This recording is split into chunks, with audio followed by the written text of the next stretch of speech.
I think we're coming back on the air during a critical time for President Biden, his presidency and his campaign, and another potential make or break moment. The president is about to hold his first full news conference in 8 months amid growing pressure from some members within his own party to withdraw from the race against Donald Trump. President Biden will be live here, unscripted, taking questions from reporters. The International Press Corps assembled after the NATO summit in Washington. Of course, that means the world is watching. The country is watching this tonight. The president has repeatedly insisted he will not step aside in this race, saying he is staying in this race for president. More than a dozen Democrats now on Capitol Hill have called for him to withdraw from the race, all of this after his debate performance. Earlier today, the president's top campaign aides went to Capitol Hill to meet with Senate Democrats behind closed doors, trying to ease their concerns despite the turmoil of the last 2 weeks and the debate. Tonight, a new ABC News Washington Post poll, also conducted with Ipsos, showing President Biden and Donald Trump essentially tied. Trump at 47, Biden 46. The poll also shows Vice President Kamala Harris doing slightly better in a hypothetical matchup against Trump. Harris 49, Trump 46. The president set to take questions live. Again, an unscripted moment for him. Mary Bruce, you're in that room, and you know how rare this is. It certainly is, David. It has been 8 months since we have seen the president come on a stage like this alone to face reporters, and he is under an intense microscope here tonight. The president well aware of that, David. Mary Bruce, our chief White House correspondent, as we continue to watch this room. Reporters in the room who are gathered now standing along with others. And here comes President Biden after the NATO summit in Washington. Let's listen. Thank you. Please be seated. Well, good evening. We just concluded this year's NATO summit, and the consensus among the members was it was a great success. It was especially momentous because it represented the 75th year, the most important military defense alliance in the world's history of the world. We should never forget that NATO grew out of the wreckage of World War II, the most destructive war in history. The idea was to create an alliance of free and democratic nations that would commit themselves to a compact of collective defense. Standing together, they knew we'd all be safer. An attack on one would be treated as an attack on all. And it's worked because a would-be aggressor knows if they attack one of us, they'll be attacked by all of us. Sending that message is the best way to deter aggression and prevent wars in the first place. For those who thought NATO's time had passed, they got a rude awakening when Putin invaded Ukraine. Some of the oldest and deepest fears in Europe roared back to life because once again, a murderous madman was on the march. But this time, no one cowered in appeasement, especially the United States. We collected intelligence that Russia was planning to invade Ukraine months before the invasion. I directed the intelligence community to be a significant amount of intelligence be declassified so I could start building an international coalition to oppose the invasion.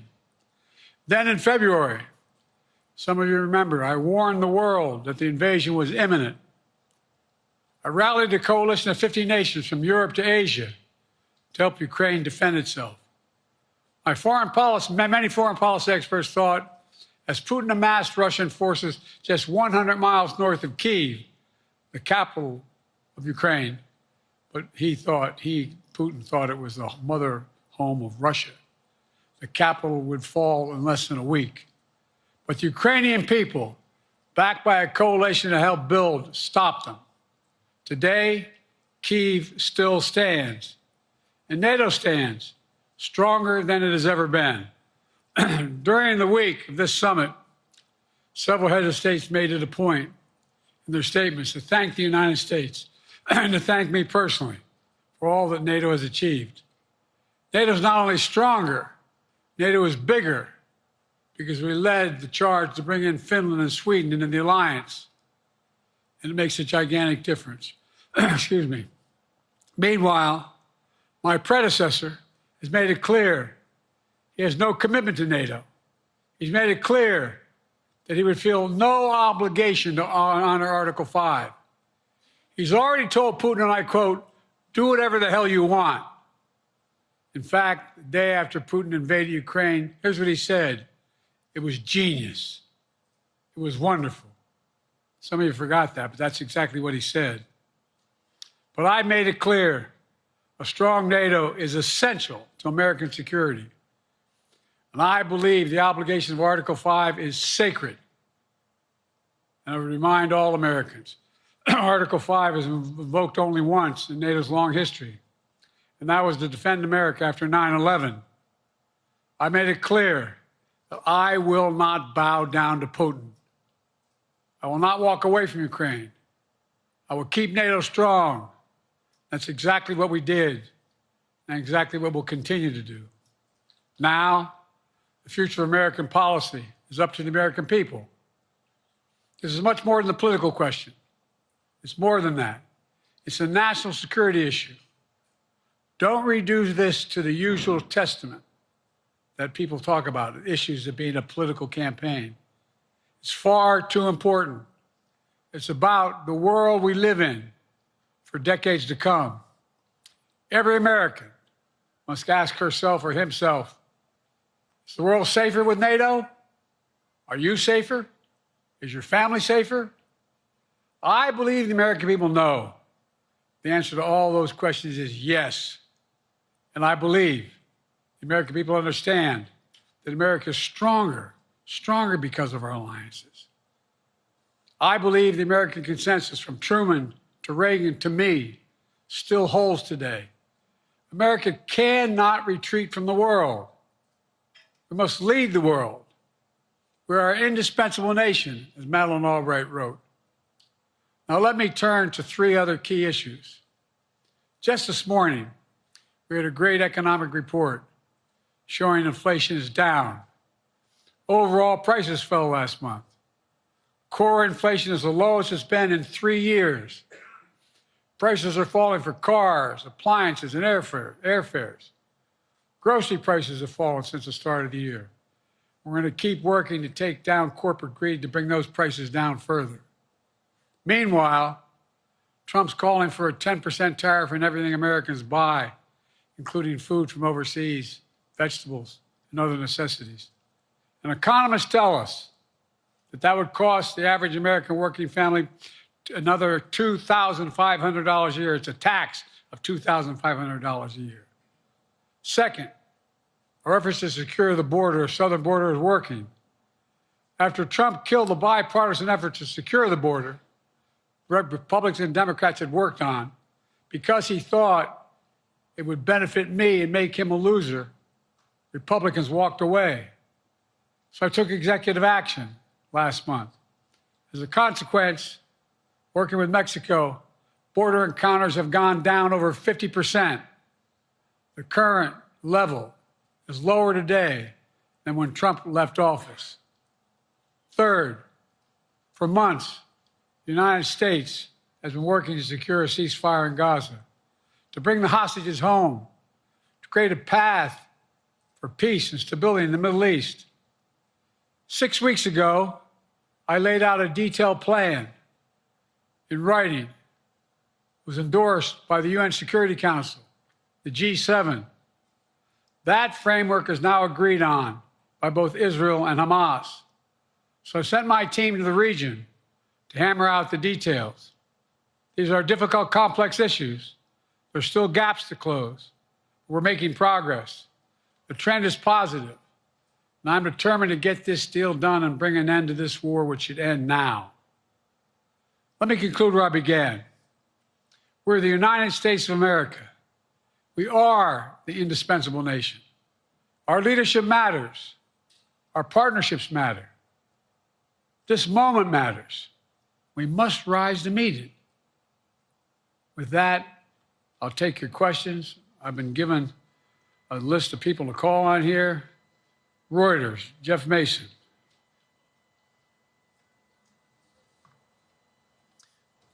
Mr. President, your political future has hung over the NATO summit a little bit this week. Speaker Pelosi made a point of suggesting that your decision on whether to stay in the race was still open. George Clooney and a handful of lawmakers have called on you to step aside. Reuters is reporting tonight that UAW leadership is concerned about your ability to win. UAW just endorsed me, but go ahead. Thank you. My question for you is, how are you incorporating these developments into your decision to... And here's the moment everyone will clip. That line instantly shifts the room. Confident, defiant, and risky. Whether you love it or hate it, this answer isn't for reporters. It's for voters watching at home deciding if steadiness beats uncertainty. And separately, what concerns do you have about Vice President Harris's ability to beat Donald Trump if she were at the top of the ticket? Look, I wouldn't have picked Vice President Trump to be vice president because I think she was not qualified to be president. So let's start there. Number one. The fact is that the consideration is that I think I'm the most qualified person to run for president. I beat him once, and I will beat him again. Secondly, the idea, I served in the Senate a long time. The idea that senators and congressmen running for office worry about the ticket is not unusual. And I might add, there are at least 5 presidents running or incumbent presidents who had lower numbers than I have now, later in the campaign. So there's a long way to go in this campaign. And so I'm just going to keep moving. And because, look, I got more work to do. We've got more work to finish. There's so much, we've made so much progress. Think about it. Think about where we are economically relative to the rest of the world. Name me a world leader who wouldn't want to trade places with our economy. We've created over 800,000 manufacturing jobs, 1.5 million, so things are moving. We got more to go. Working class people still need help. Corporate greed is still at large. The corporate profits have doubled since the pandemic. They're coming down, and so I'm optimistic about where things are going. Danny Kemp, AFP. Thanks. Thank you, Mr. President. I wanted to ask you about you mixed up Presidents Zelensky and Putin earlier today. And you now have sort of your key allies, including the British Prime Minister, the President of France, the German Chancellor having to step in and make excuses for you on that. Officials here are saying off the record that your decline has become noticeable. Hasn't this now, frankly, become damaging for America's standing in the world? Thank you. Did you see any damage to our standing in my leading this conference? Have you seen a more successful conference? What do you think? And the Putin piece, I was talking about Putin, and I said, and now, at the very end, I said, Putin. I said, oh, no, I'm sorry, Zelensky. And then I added 5 other names. Look, guys, the idea anybody suggests that we haven't had an incredibly successful conference.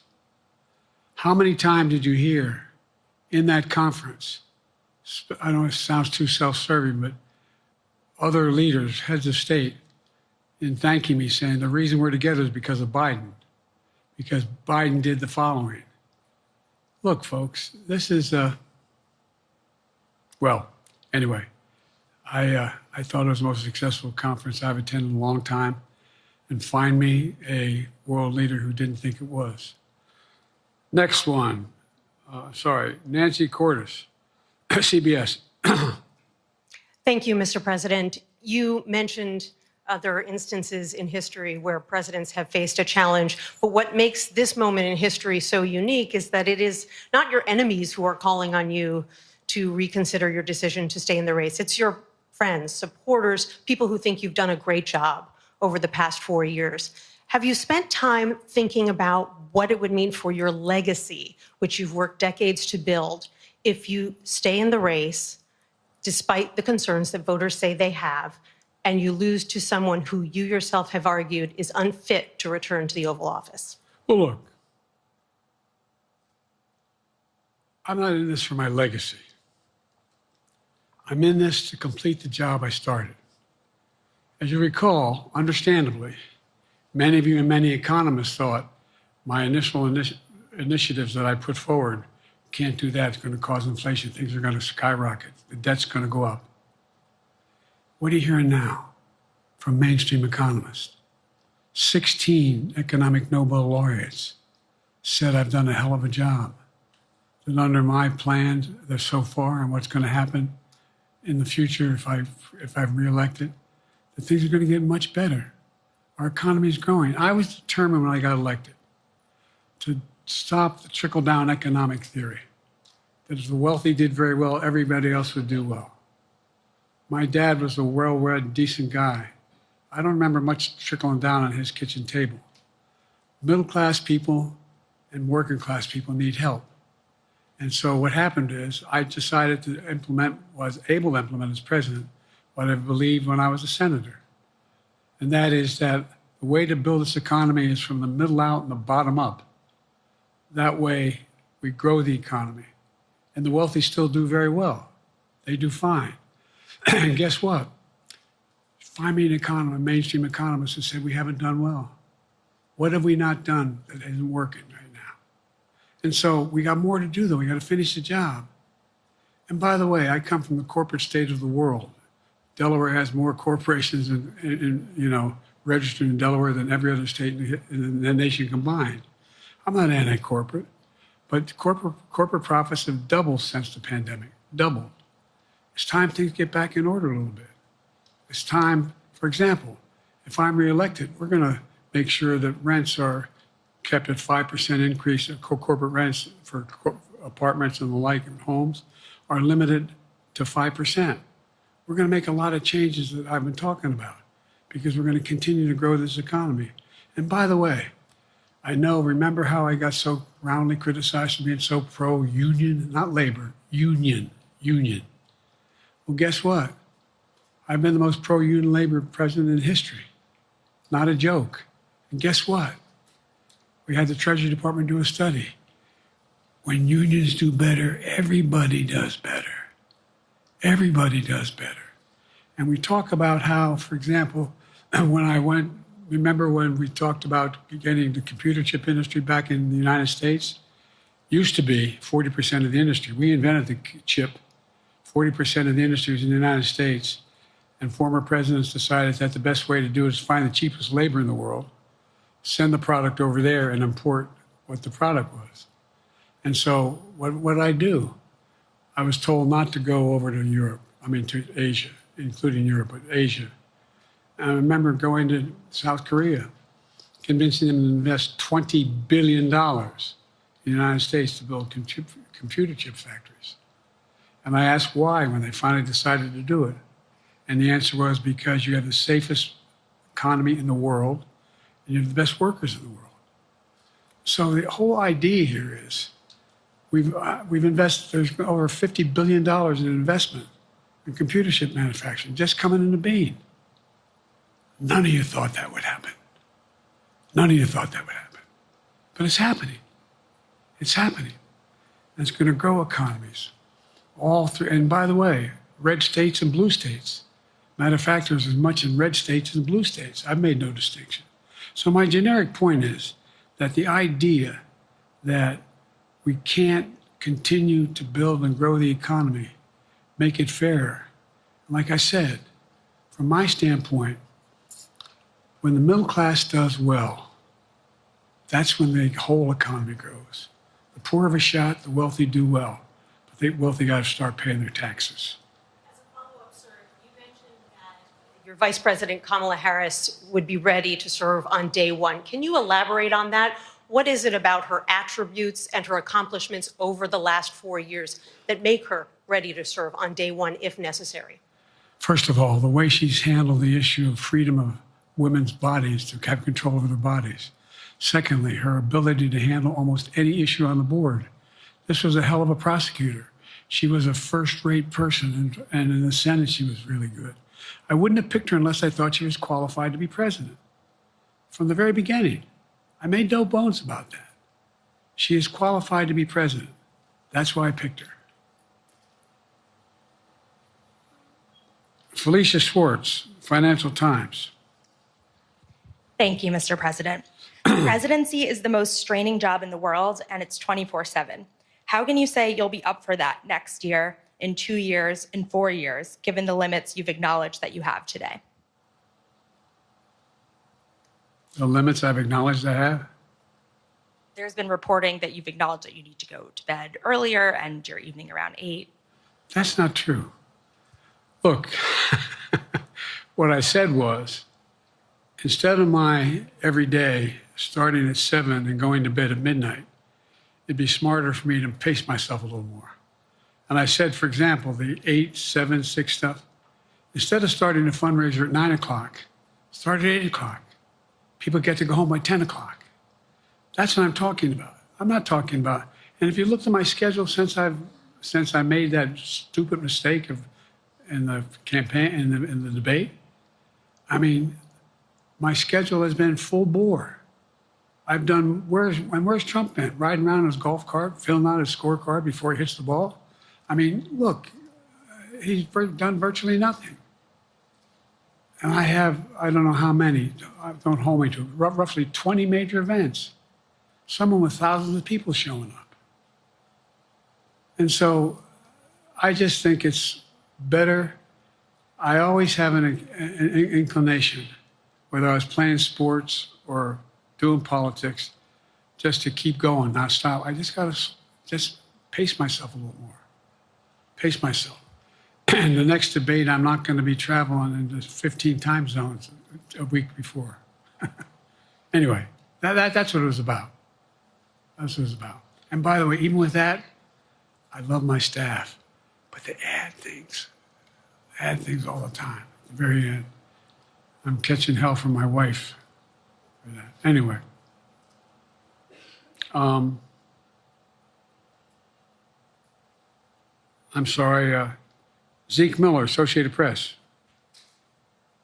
Thank you, Mr. President. 2 questions for you. First, on the NATO summit, President Zelensky, in your meeting with him, he pressed you to lift your limitations on the Ukrainian use of American weapons, saying that, in his public remarks afterwards, saying that Ukraine cannot win the war unless those limitations are lifted. Are you reconsidering your position on that?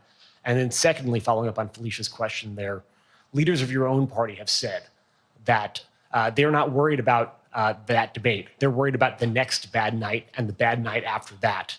How can you reassure the American people that you are up to the task and that there won't be more bad nights at a debate stage or somewhere else? First thing about Zelensky asking for the ability to strike deep into Russia. We've allowed Zelensky to use American weapons in the near term, in the near or abroad, into Russia. Whether or not he should be attacked. For example, should Zelensky, he's not. If he had the capacity to strike Moscow, strike the Kremlin, would that make sense? It wouldn't. The question is, what's the best use of the weaponry he has, the weaponry we're getting to him? I've gotten a more long-range capacity, as well as defensive capacity.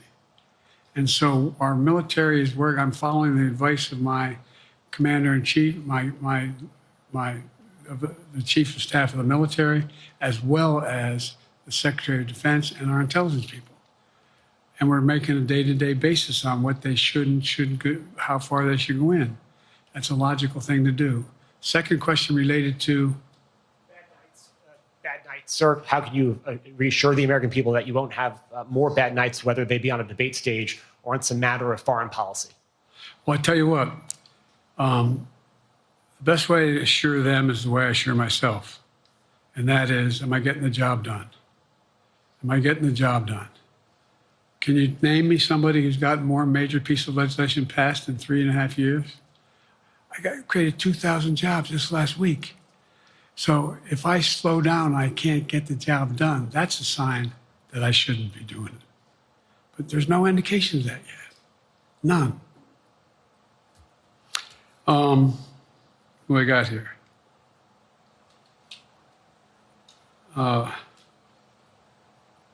Merrick, Pulaski Radio. Thank you, Mr. President. How are you? I'm well. The elections in the US have consequences around the world. You have pretty high standing in Europe. I just asked President Macron about you, and he said we are happy to have him as the President of the United States. But there is a concern. Many people in Poland and across Europe are worried that the former president may win the election. And there's a lot of concern that Donald Trump may weaken NATO, stop supporting Ukraine, or push Ukraine to give up territories to Russia. They're correct. And yourself was warning just 2 minutes ago about it. So my question is, do you think that Europe will be left on its own if Donald Trump wins the election? And what's your advice to European leaders to prepare for possible US disengagement? Well, look, I think, how can I say this without sounding too self-serving? I've not had any of my European allies come up to me and say, Joe, don't run. What I hear them say is, you've got to win. You can't let this guy come forward. It'd be a disaster. It'd be a disaster. I mean, I think he said in one of his rallies, don't hold me to this, recently, where NATO, I just learned about NATO or something to that effect. Foreign policy has never been his strong point.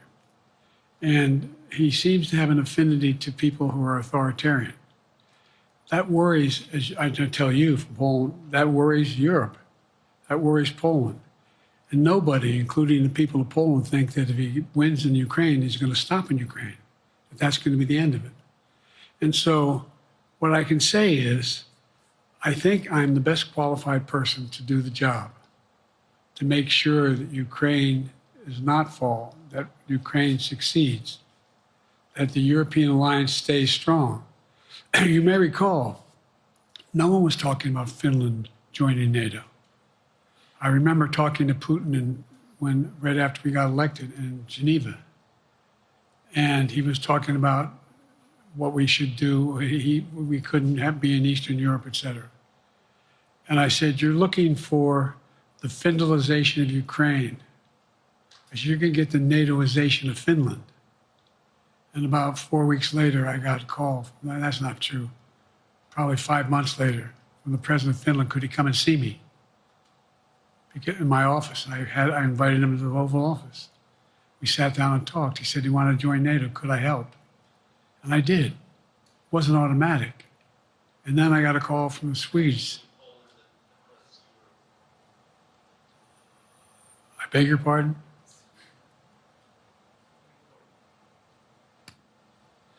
And so Finland joined NATO, 800-mile border is a significant, and they were already allies, but they weren't part of NATO.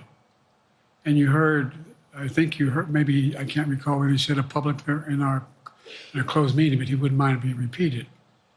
He said, we decided in Finland, the people of Finland decided they had to be part of NATO. It was in our interest because of the joint ability to be together, to dissuade any attack on Finland. And the same thing with Sweden. It took a lot of selling to some folks, particularly in Turkey and other places, to agree to the expansion. But it expanded. And we're a hell of a lot stronger because of it. We're more secure because of it. And by the way, I was able to get 50 other nations, 50, to support Ukraine. 50. We were able to bring about a coalition of Europe and Asia, Japan and South Korea.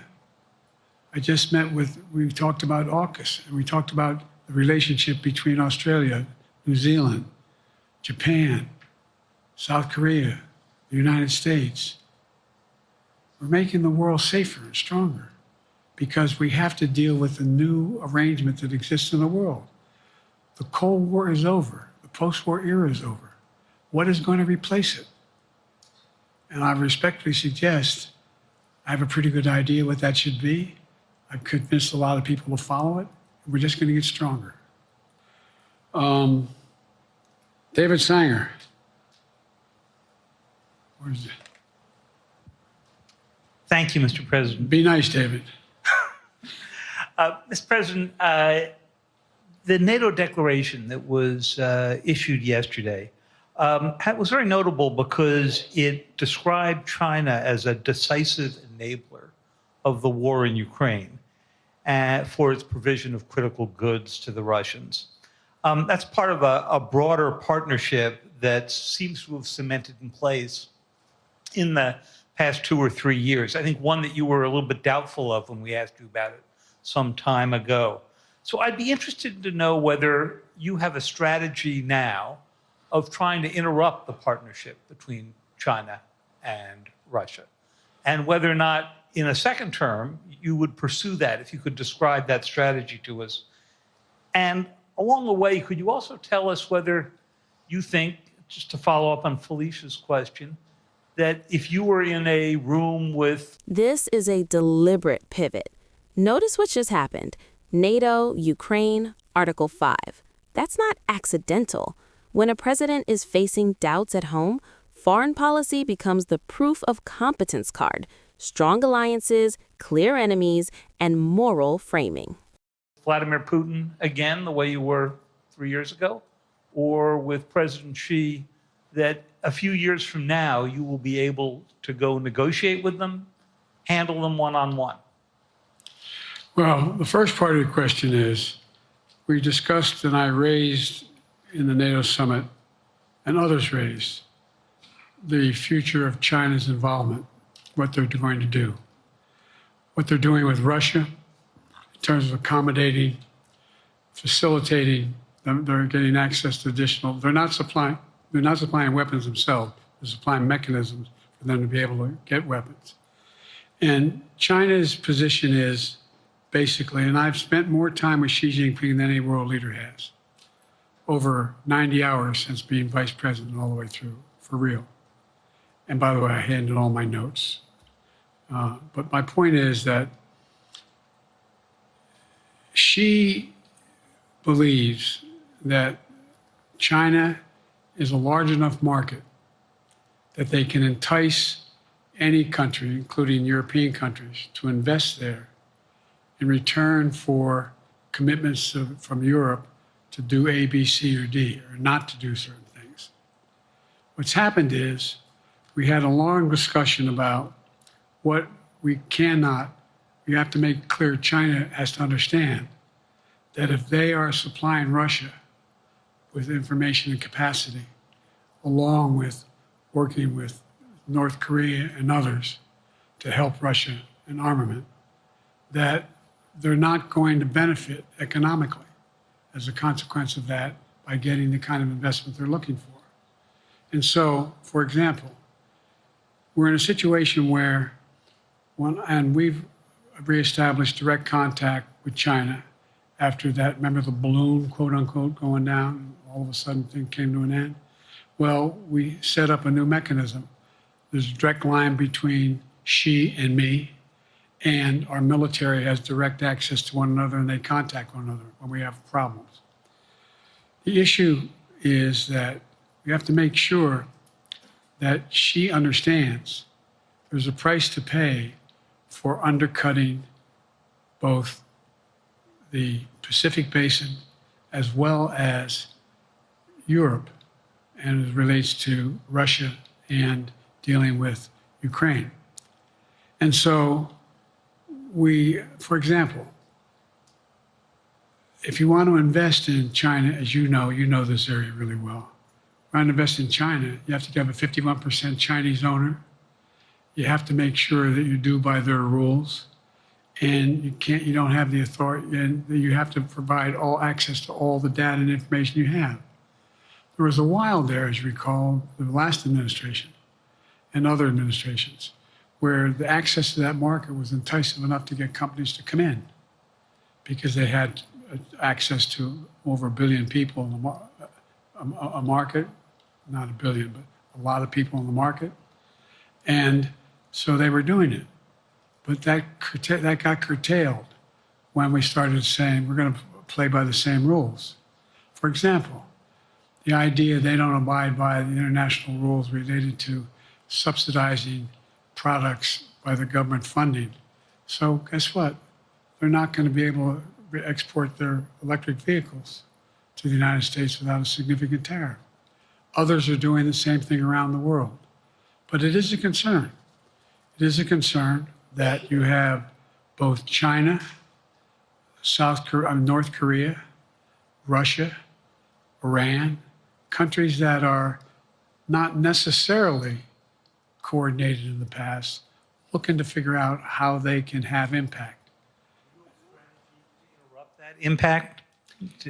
Yes, I do, but I'm not prepared to talk about the detail of it in public. And I think you'll see that some of our European friends are going to be curtailing their investment in Russia. In China, as long as China continues to have this indirect help to Russia in terms of being able to help their economy as well as help them in, as a consequence of that, their ability to fight in Ukraine. The other thing that we talked a lot about is that, and I raised it, and I didn't hear any. I can't swear that everyone agreed because not everyone got to talk about it. But we need a new industrial policy in the West.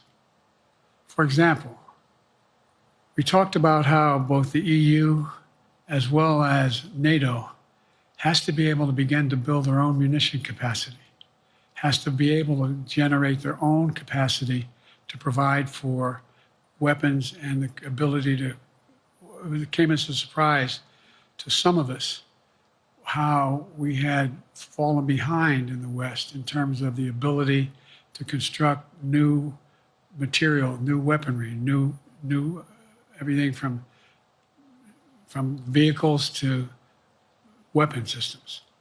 And so one of the things that came out of this was we're going to be meeting again with a number of my colleagues, my European colleagues, is what do we do to increase the capacity of the West, particularly in Europe and Japan, to be able to generate the kind of ability to produce their own weapon systems.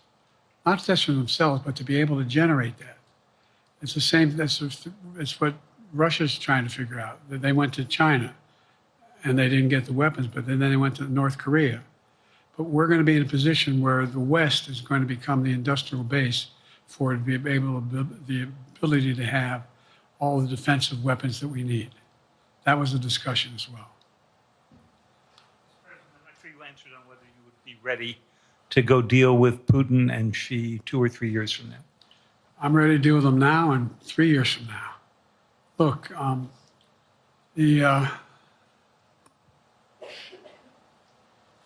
like I said, I'm dealing with Xi right now and direct contact with him. I have no good reason to talk to Putin right now. There's not much that he is prepared to do in terms of accommodating any change in his behavior. But there isn't any world leader I'm not prepared to deal with. But I understand the generic point is Putin ready to talk? I'm not ready to talk to Putin unless Putin's ready to change his behavior. And the idea, look, Putin's got a problem. First of all, in this war that he is supposedly have won, and by the way, I think, don't hold me to the exact number, but I think that Russia had 17.3% of Ukraine that they've conquered. Now it's 17.4. I mean, in terms of percentage of territory. They've not been very successful. They've caused horrible damage, loss of life, but they've also lost over 350,000 troops, military, killed or wounded. They have over 1 million people, particularly young people with technical capability, leaving Russia because they see no future there. They've got a problem. But what they do have control of is they are very good at controlling and running the public outcry that relates to how they use mechanisms to communicate with people. They lie like hell to the constituencies. They lie like hell about what's going on.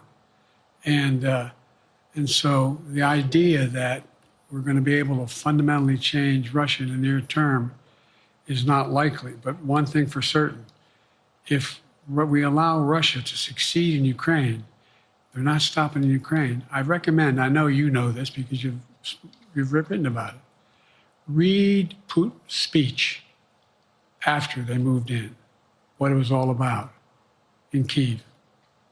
It wasn't about just, anyway, read what his objective is. And anyway, but so I think that I'm prepared to talk to any leader who wants to talk, including if Putin called me and wanted to talk. Last time I talked to Putin was trying to get him to work on an arms control agreement related to nuclear weapons in space. That didn't go very far.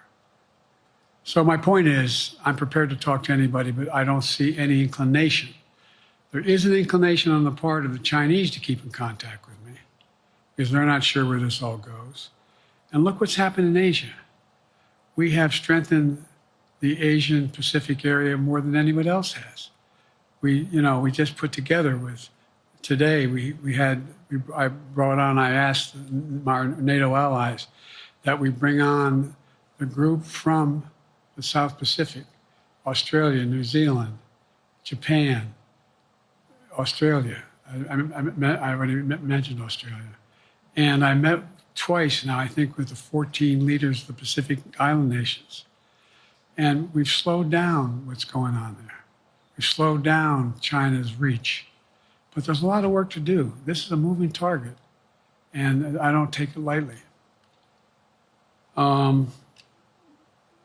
Sam from NPR. Thank you, Mr. President. Asma Khalid with NPR. I have two questions. Earlier, you spoke about the ceasefire plan between Israel and Hamas. We're now looking at 10 months of war, and I'm curious if there's anything that you feel personally you wish you would have done differently over the course of the war.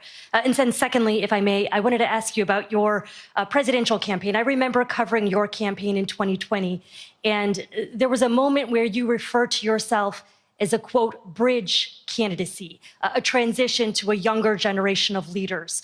I want to understand what changed. Two things. Let's go back to when you talked about would I have changed anything that's happening with Israel and the Palestinians and the Palestinian movement.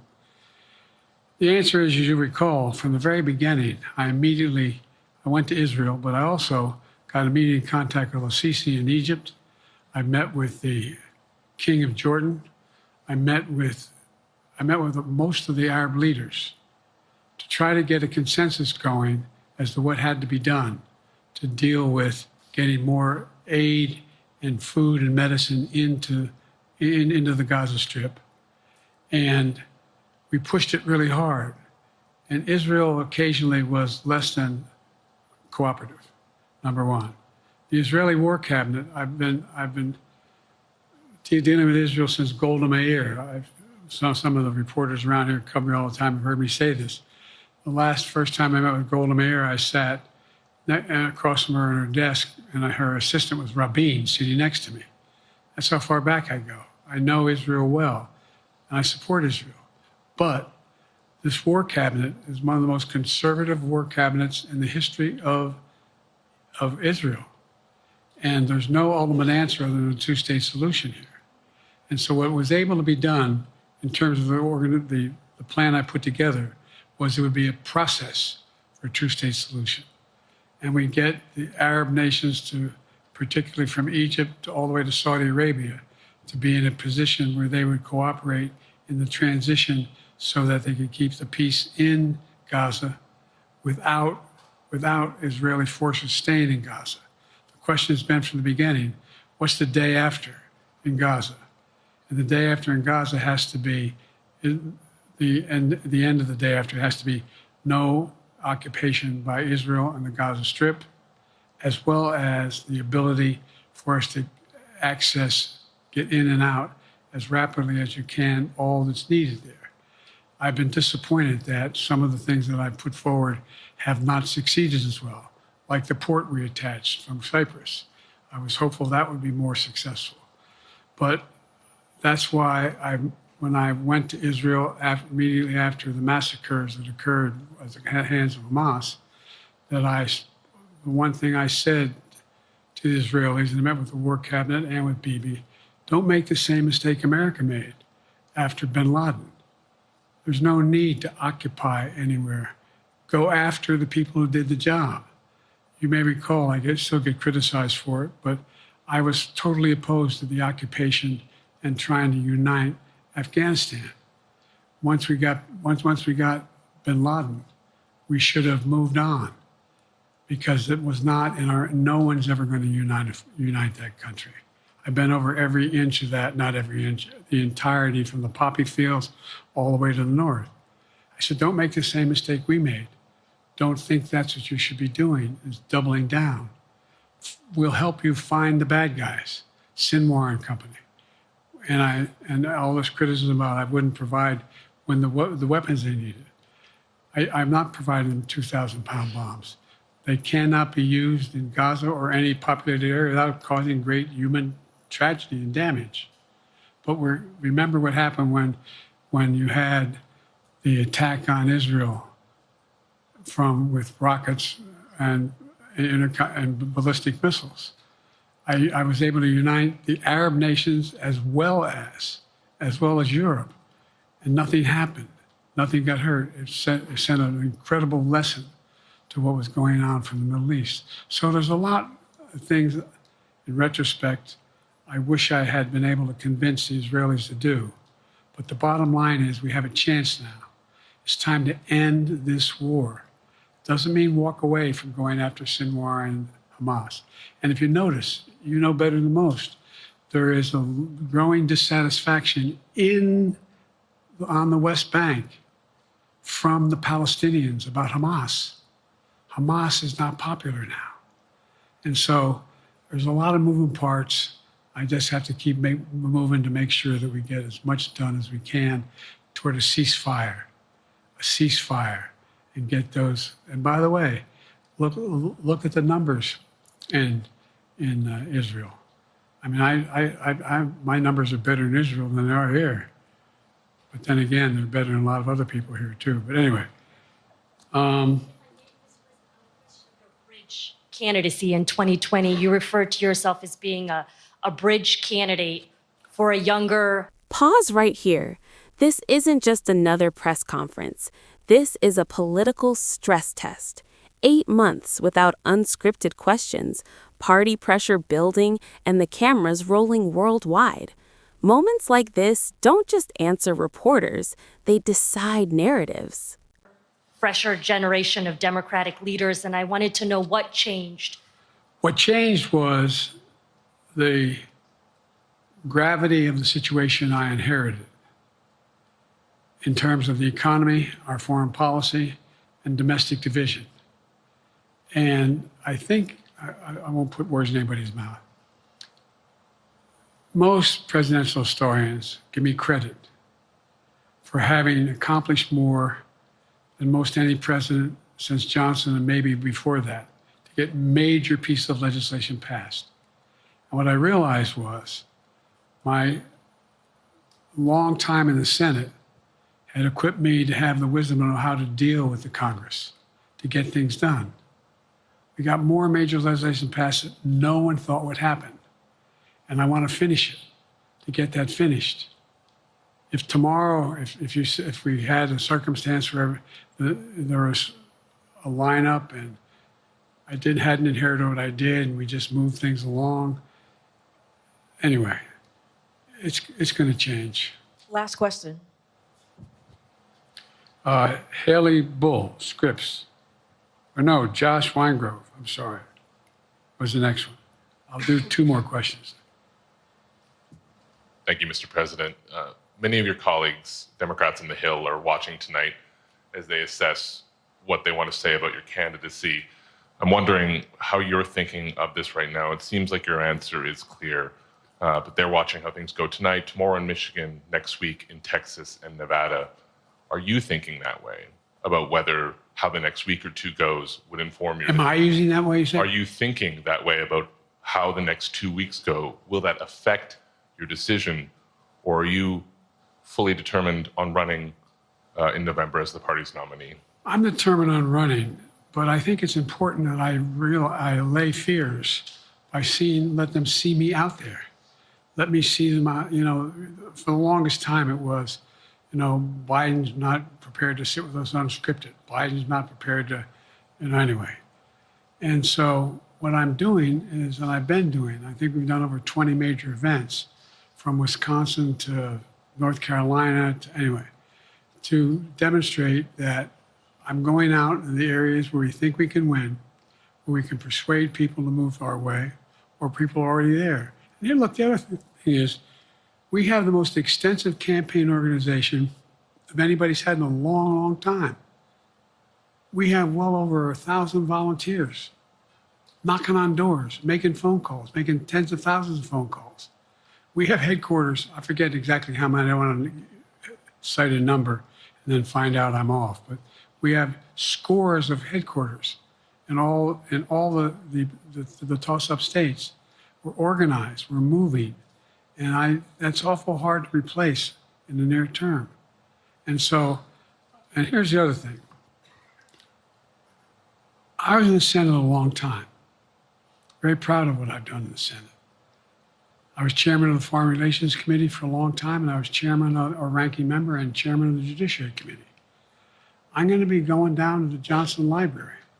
I'm going to be going around making the case of the things that I think we have to finish and how we can't afford to lose what we've done or backslide on civil rights, civil liberties, women's rights. There's that little button we have. Control guns, not girls. I mean, the idea, we're sitting around, this where Kamala's so good as well. We're sitting around. More children are killed by a bullet than any other cause of death. The United States of America. What the hell are we doing? What are we doing? We got a candidate saying, promise the NRA, don't worry, I'm not going to do anything. I'm not going to do anything. You got a Supreme Court that is what you might call the most conservative court in American history. This is ridiculous. There's so much we can do still, and I'm determined to get it done. It's about freedom. And by the way, I'll end this. Well, I'm not going to do that. Haley has to come up too. But I remember I made a speech on democracy in Philadelphia at Independence Hall. And I'm not being critical, just observing. The bulk of the press said, what the hell is he talking about that for? Democracy. You did. Democracy is not an issue. Democracy is not an issue. Except the polling data showed 60% of the people knew I was right, thought I was right. I'm not asking you a question. You don't have to answer, obviously. But do you think our democracy is under siege based on this court? Do you think democracy is under siege based on Project 2025? Do you think he means what he says when he says he's going to do away with the civil service, eliminate the Department of Education, make sure, we've never been here before. And that's the other reason why you say, hand off to another generation. I've got to finish this job. I've got to finish this job because there's so much at stake. We've had some discussions over the past few days with your press secretary about the question of health exams. And you said you take a cognitive test every day in this job. Are you open to taking another physical or test before the election? Governor Whitmer of Michigan, for instance, said it wouldn't hurt to take a test. Well, look, two things. One, I've taken 3 significant and intense neurological exams by a neurologist. In each case, as recently as February. And they say I'm in good shape, okay? Although I do have a little problem with my left foot because it's not as sensitive because I broke my foot and didn't wear the boot. but but I'm good. I'm tested every single day about my neurological capacity, the decisions I make every day. You talk to my staff, all of you talk to my staff. Sometimes my staff talks a lot. But the fact of the matter is, I don't think you have them telling you that all the major ideas we've undertaken haven't been in part initiated by me. I remember when the staff and I said, I'm going to go to South Korea, we're going to get the chip. What are you doing? I'm going to get Japan and Korea back together again after not essentially having hostilities toward one another since the end of World War II. I'm going to move and see that we can expand it. You know, the only thing age does is help you with it, creates a little bit of wisdom if you pay attention. And so the point I'm making is, I think it's important that if the neurologist tells me he thinks I need another exam, and by the way, I've laid every bit of the record out. Hadn't hidden a thing. You ought to ask Trump for his, okay? I laid it all out. And every single day I'm surrounded by good docs. If they think there's a problem, I promise you, or even if they don't think it's a problem, they think I should have a neurological exam again, I'll do it. But no one's suggesting that to me now. And I'll ask you another question. No matter what I did, no one's going to be satisfied. Did you have 7 docs? Did you have 2? Who'd you have? Did you do this? How many times did you? So I am not opposed if my doctors tell me I should have another neurological exam, I'll do it. But that's where I am. Haley Bull, Scripps. Thank you, Mr. President. You said you're making decisions on a day-to-day basis when it comes to support for Ukraine. Does that mean you have not closed the door on further considering lifting restrictions for U.S.-made weapons inside Russia? And if I may, your convention is coming up where your delegates are pledged to make you the official nominee. If they have second thoughts, are they free to vote their conscience? Obviously, they're free to do whatever they want, but I got overwhelming support. Overwhelming support. I won, I forget how many votes I won in the primary. Overwhelming. And so tomorrow, if all of a sudden I show up at the convention, everybody says, we want somebody else, that's the democratic process. It's not going to happen. Even if that means they vote for someone else? Sure. Look, I'll end this with this. I served in the Senate a long time. I understand the impetus of candidates running for local office and whether they think the topic can help them or not. In my state of Delaware, which was a very, at least a purple, it was a red state when I started, in terms of where you now talk red and blue. I don't recall most of the Democratic presidents winning my state when I was a candidate. The truth of the matter is I understand the self-interest of every candidate. If they think that, running with Biden at the top is going to hurt them, then they're going to run away. I get it. But so far, go and look at the polling data in their states. Look at the in-depth, and by the way, I think you'd all acknowledge, and you're all experts. I'm not being solicitous about the president. You're experts on this stuff. How accurate does anybody think the polls are these days? I can give you a series of polls where you have likely voters, me versus Trump, where I win all the time. When the unlikely voters vote, he wins sometimes. The bottom line is all the polling data right now, which I think is premature because the campaign really hasn't even started. I mean, it hadn't started in earnest yet. Most of the time, it doesn't start till after September, after Labor Day. So a lot can happen. But I think I'm the best I believe I'm the best qualified to govern. And I think I'm the best qualified to win. But there are other people who could beat Trump too. But it's awful start from scratch. And, we talk about, money raised. We're not doing bad. We got about $220 million in the bank.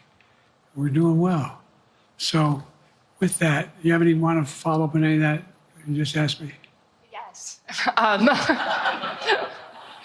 You earlier explained confidence in your vice president. Yes. If your team came back and showed you data that she would fare better against former President Donald Trump, would you reconsider your decision to stay in the race? No, unless they came back and said, there's no way you can win. Me. No one's saying that. No poll says that. Okay. Thanks. This ends tonight's press conference. Thanks, everybody.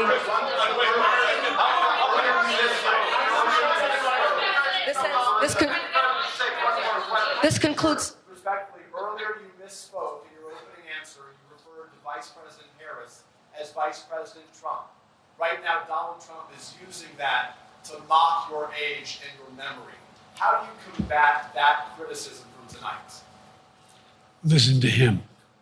This concludes tonight's press conference. Thank you, everybody. Thanks, everybody.